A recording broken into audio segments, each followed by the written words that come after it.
Hi everyone, welcome back. When this movie begins, it doesn't waste time trying to be sentimental. It throws you straight into the brutal winter of 1941, when Nazi Germany was pushing toward Moscow, and the fate of the Soviet Union seemed to hang by a thread. The movie follows a small group of Soviet soldiers from the 316th Rifle Division, later celebrated as Panfilovs Division, as they prepare to stop an incoming wave of German tanks near Dubosekovo. And from the very first artillery blast, the movie makes one thing clear. This is not a glossy war epic. It is a grim, grounded survival story. What makes this so effective is its atmosphere. The battlefield feels painfully real. Icy trenches, mud, smoke, shattered earth, and the terrifying roar of approaching armor.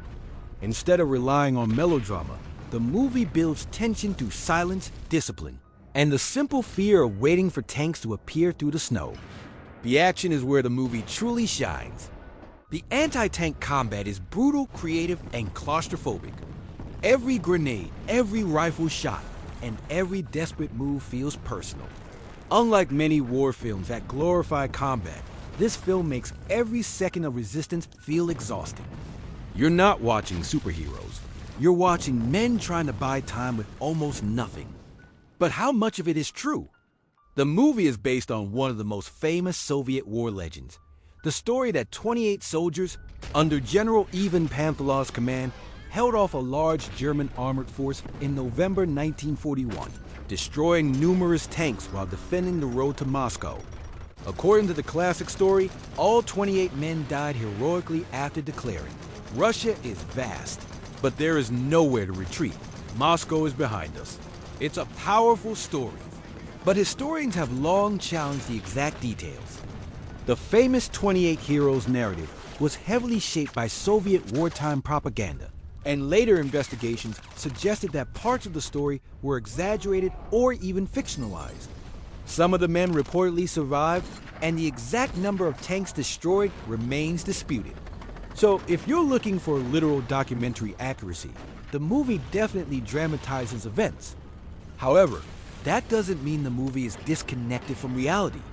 The larger truth is very real.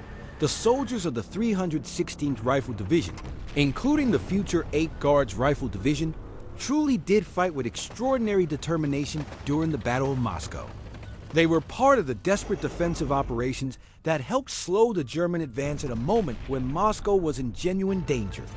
These troops, many of them from Kazakhstan and Kyrgyzstan, earned a fierce reputation for discipline and resistance under impossible conditions.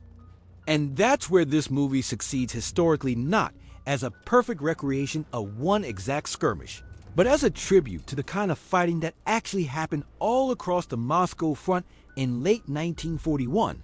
In the end, Panfilovs 28 is less about whether every single detail happened exactly as shown, and more about capturing the spirit of a battlefield where retreat meant catastrophe.